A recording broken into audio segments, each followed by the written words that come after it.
நீ உன் அழிவிற்கு அழைப்பு விடுத்து விட்டாய் சந்திரா. இப்போது உன்னை துண்டு துண்டாக்குவதில் இருந்து யாராலும் என்னை தடுக்க முடியாது.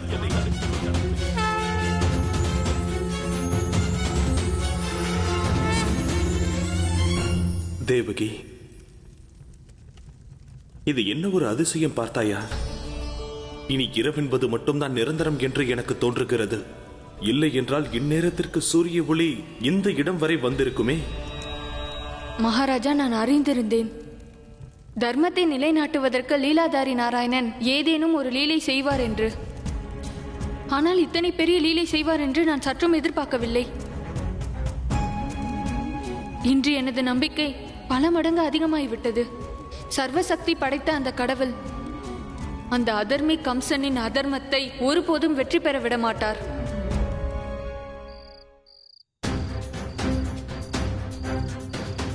நந்தராணி, இது என்ன கடவுளின் மாயமா? இப்போது சற்று நேரத்துக்கு முன்புதான் வெளிச்சம் வந்தது, மீண்டும் எவ்வாறு இருட்டாகிவிட்டது? நந்தராணி, இது ஏதேனும் அமங்கலத்தின் அறிகுறியாக இருக்குமோ? கண்ணனும் பலராமனும் எப்படி உள்ளார்கள் என்று தெரியவில்லை. கடவுளே, தாங்கள் செய்யும் மாய லீலைகளை பற்றி எனக்கு தெரியாது. ஆனால் பிரபு, தாங்கள் விரும்புவது எதுவோ அதை அருள் புரியுங்கள். அவர்களை காப்பாற்றுங்கள்.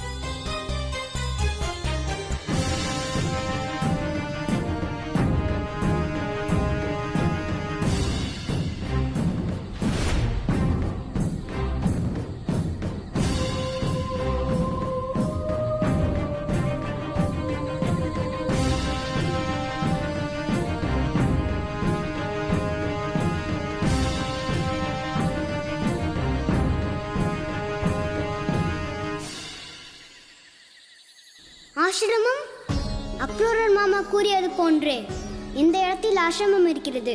இதைத்தான் கூறினாரா?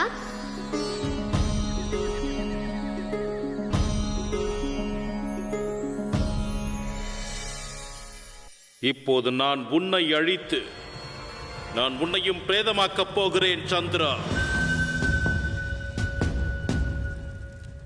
சந்திர பிரேதம். சந்திர பிரேதம்.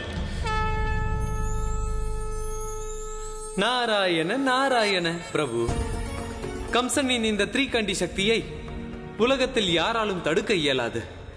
ஒருவேளை கம்சன் சந்திரதேவர் மேல் தனது சக்தியை பிரயோகித்தால் பிறகு இந்த ஜகத்தில் சந்திரலோகம் நிரந்தரமாக அழிந்தே போய்விடும். பிரபு, ஏதேனும் செய்யுங்கள் பிரபு, செய்யுங்கள்.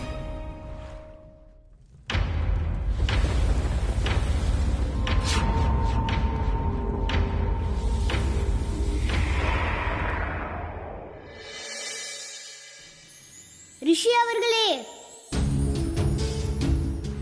ரிஷி அவர்களே, ரிஷி அவர்களே, எங்களுக்கு உதவி புரியுங்கள் ரிஷி அவர்களே.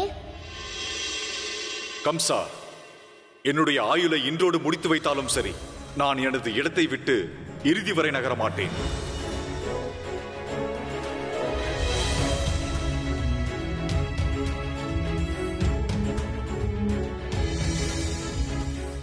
ஏனெனில் நான் இன்று எனது பிரபுவின் பரந்த ரூபத்தை தரிசனம் செய்து எனது ஜீவன் தன்னியம் அடைந்தது. எனக்கு இனி எந்த பற்றுதலும் இல்லை, மரண பயமும் இல்லை.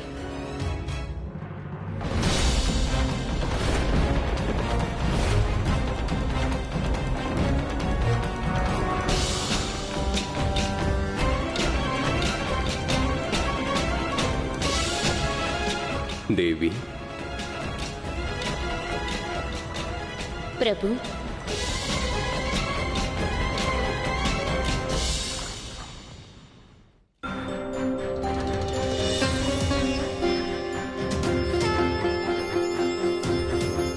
பிரபு, நான் புரிந்து கொண்டேன் பிரபு, நான் புரிந்து கொண்டேன். நான் இப்பொழுது மறைய வேண்டும். தங்களின் ஆணை பிரபு.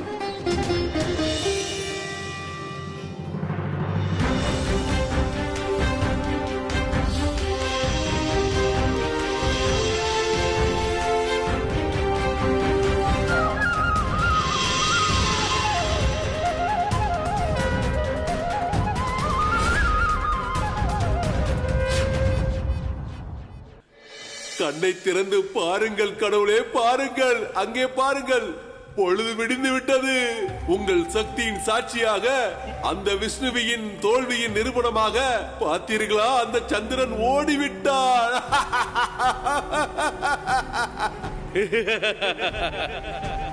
பயந்து ஓடிவிட்டாயா நீ? என்னவாகிவிட்டது விஷ்ணு? இதற்குள்ளாகவே பயந்து விட்டாயா?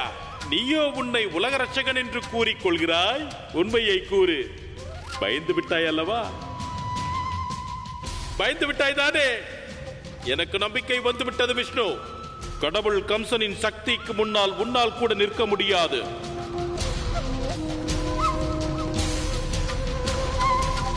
இன்று முழு பிரம்மாண்டத்திலும் உனது இருப்பை துடைத்தெறிய போகிறேன்.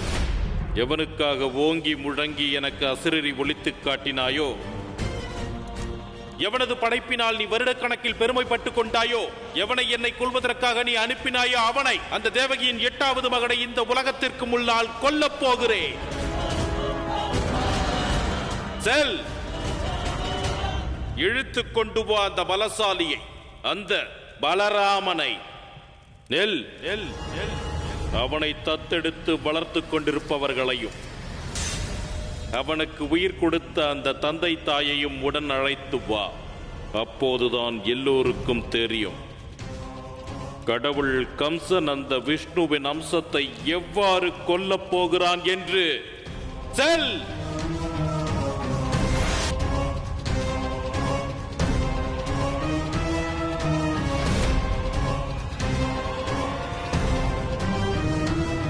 நாராயண நாராயண, தாங்கள் என்ன செய்து விட்டீர்கள் பிரபு?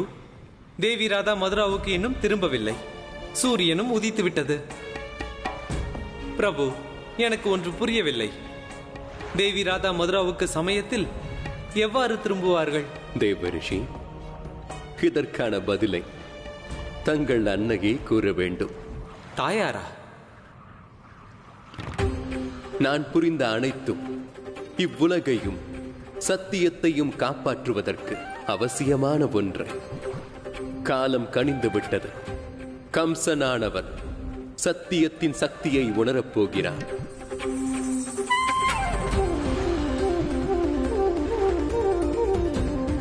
நாராயண நாராயண. பிரபு, தங்களின் லீலை தங்களுக்கே வெளிச்சம். ஆமாம், என்ன முடிந்து விட்டதா? உங்கள் நண்பனுடன் ஆலோசனை செய்து முடித்து விட்டீர்களா? நட.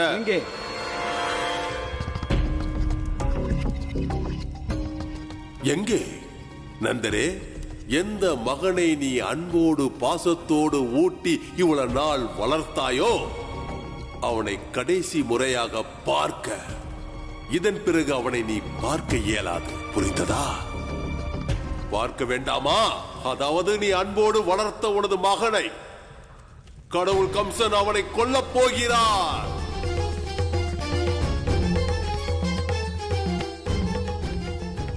நீங்கள் இத்தனை ஆண்டுகளாக காத்துக் கொண்டிருந்த அந்த தருணம் இப்பொழுது வந்துவிட்டது. உன் 8வது குழந்தை கொல்லப்படுவது உன் கண் முன்னிலையில் நடக்கும்.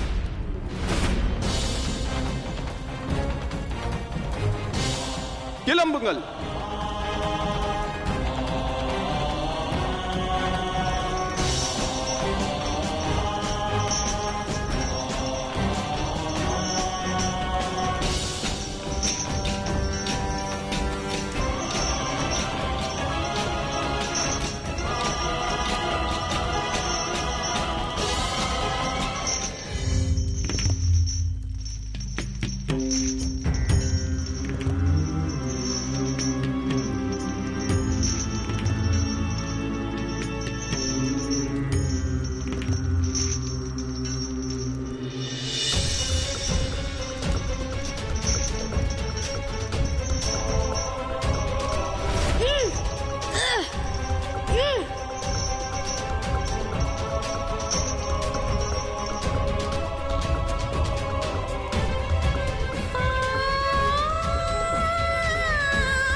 பாருங்கள் அவனை.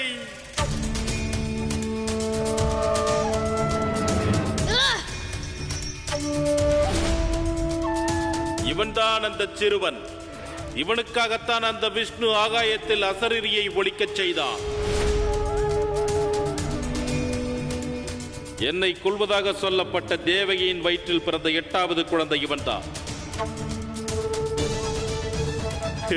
அதோ இவன், அந்த வசுதேவன் தான் அவனது தந்தை. கம்சா,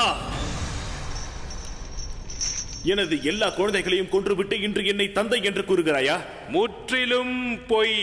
இன்னும் எத்தனை பொய்கள் கூறுவாய் நீ? அட, நீ மட்டுமல்ல, உனது இந்த நண்பர் நந்தருமே உனது இந்த 8வது குழந்தையை காப்பாற்ற என்னிடம் நிறைய பொய் சொன்னார். அந்த பலசாலிக்காக உபநந்தன் என்னும் உபகதையை உருவாக்கி விட்டார் இவர்.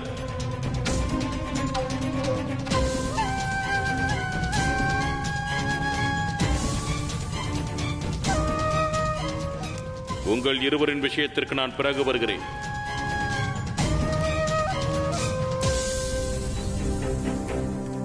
முதலில் விஷ்ணுவின் இந்த அம்சத்தை தான் நான் கொல்லப் போகிறேன்.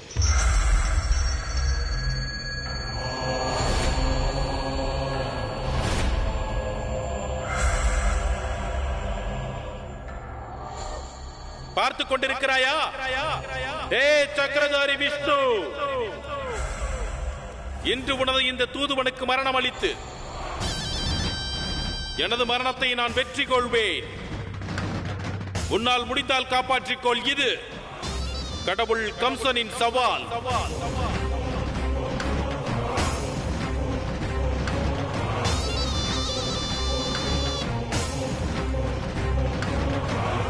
மருமகனே, பிறந்த போது நீ என்னை விட்டுவிட்டு ஓடிவிட்டாய்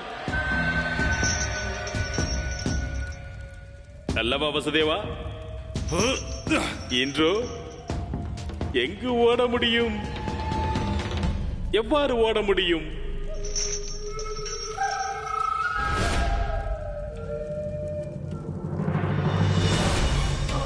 கரளை உனக்கு மிகவும் பிடிக்குமாமே பலராமா?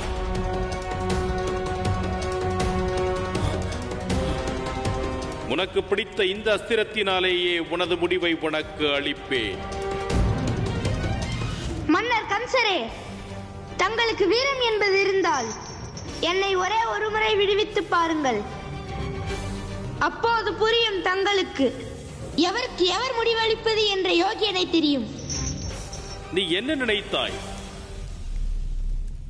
நீ எனக்கு சண்டையிட அழைப்பு விடுத்தால் அதை உடனே நிறைவேற்றி விடுவேன் என்றார். வஞ்சக விஷ்ணுவின் அம்சமே. நிறைய வஞ்சகம் செய்து விட்டாய் நீ இந்த கண்கண்ட கடவுள் கம்சனிடம்.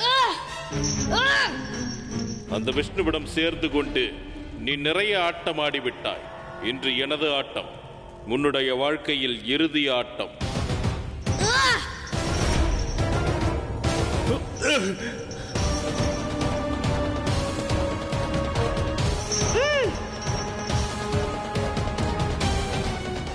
விட்டுவிடு பாவி கம்சா, இந்த பாலகன் அப்பாவி. நெல் கம்சா, பிராயச்சித்தமே இல்லாத இந்த பாவத்தை செய்யாதே. மன்னா, மன்னா, இத்தனை அநியாயம் செய்யாதீர்கள். என்னை விட்டுவிடு. வீரம் இருந்தால் என்னுடன் சண்டையிடு.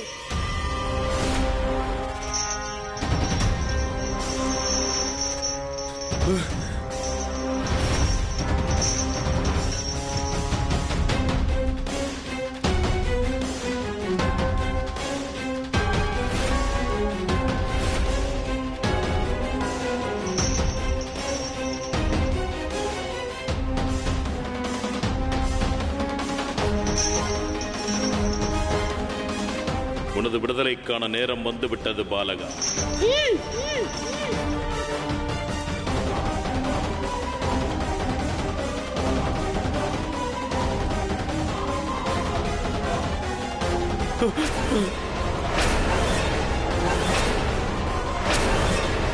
நிறுத்து கம்சா.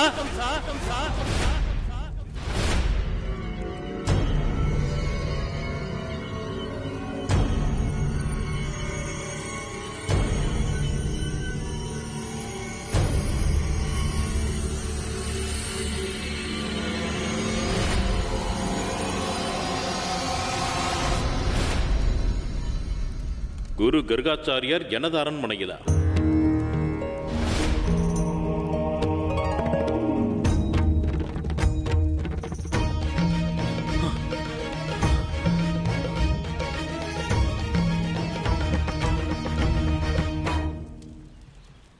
நாராயண நாராயண, நான் புரிந்து கொண்டேன் பிரபு.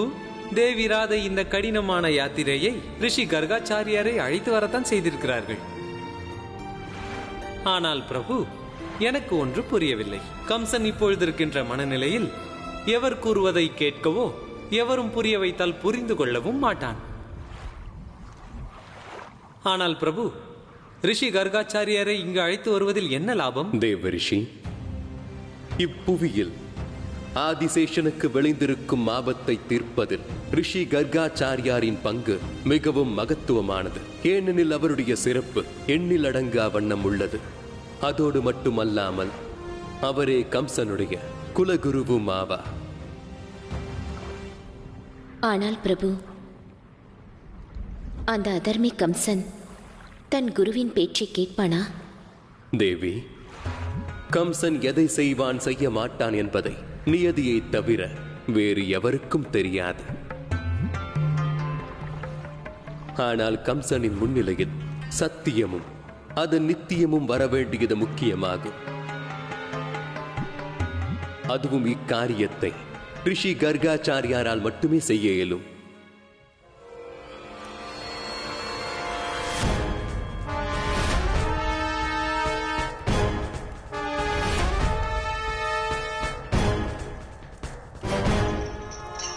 ராதா, உனக்கு ஒன்றும் இல்லையே? ஆம் தந்தையே, எனக்கு ஒன்றும் ஆகவில்லை.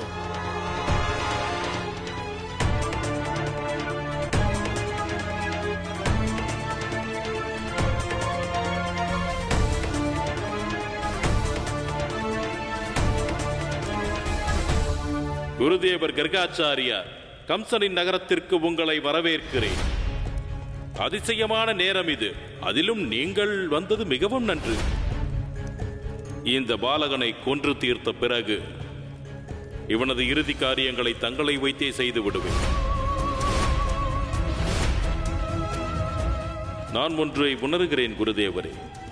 மதுராவிற்கு தங்களது சுப வருகை என்னை பொறுத்தவரையில் மிகவும் மங்களமானது. ரிஷிகள் எப்போதும் மங்கள காரியங்களை மட்டுமே செய்வார்கள். ஆனால் நீ ஏன் அதர்மம் செய்து கொண்டிருக்கிறாய்? அதர்மமா? நானா? எத்தனை பெரிய ஜோதிட ஆச்சாரியார் தாங்கள் குருதேவரே. எதிர்காலத்தை சற்று கணித்துத்தான் பாருங்கள். பாருங்கள் அந்த பாலகனை. இவன் ஒரு சாதாரண பாலகன் அல்ல. தேவகியின் 8வது மகன். அந்த அசரீரி கூறியதே, விஷ்ணு அவனே எனக்காக காலனாக அனுப்பினான். இப்போது பாருங்கள், எனது பலிபீடத்தில் தனது மரணத்திற்காக காத்துக் கொண்டிருக்கிறான்.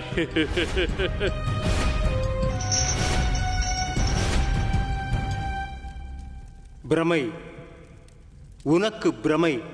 உனக்கு இருப்பது பிரமைதான் கம்சா. உனது பலத்தின் அகங்காரம் உன்னை குருடனாக்கிவிட்டது. அதனால் உண்மை என்ன என்பதை உன்னால் பார்க்க முடியவில்லை. தாங்கள் கூறுவதன் தாற்பயம் என்னவென்றால்? நான் கூறுவதின் தாற்பயம் என்னவென்றால், எந்த சிறுவனை தேடி பல வருடங்களாக காத்திருக்கிறாயோ, இவன் அந்த சிறுவன் அல்ல.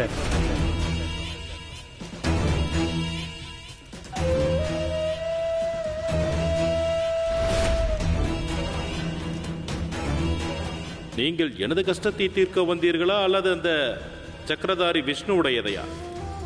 நான் அறிவேன் குருதேவரே. தாங்கள் கடவுளாக என்னை ஏற்றுக்கொள்ளவில்லை. எனக்கு இன்னொன்றும் தெரியும். உங்களுடைய ஆராதகன் அந்த வஞ்சக விஷ்ணு. அப்படி இருந்தும் கூட யது வம்சத்தின் குலகுருவாக இருக்கும் காரணத்தினால் நான் உங்களுக்கு மதிப்பளிக்கிறேன். இந்த மரியாதை அவமரியாதையாக மாறுவதற்கு முன்பு தாங்கள் இங்கிருந்து புறப்படுங்கள். இல்லை என்றால் அதற்கு பிறகு நடப்பதற்கு எந்த விதத்திலும் நான் பொறுப்பாளி கிடையாது. கம்சா, நீ ஏற்றுக்கொண்டாலும் இல்லை என்றாலும் நானே உனக்கு குருவாவேன். குருவின் பொறுப்பு ஒன்றே ஒன்றுதான், தனது சிஷ்யனுக்கு சரியான வழியை காண்பித்து தருவது. அதன் பிறகு சிஷ்யனை பொறுத்துதான் உள்ளது. தனது குரு காட்டிய வழியை ஏற்றுக்கொள்கிறானா இல்லை மாற்று வழியில் செல்கிறானா என்பது. பிறகு தாமதம் எதற்கு குருதேவா? கூறுங்கள் கடவுள் கம்சனுக்கான வழியை.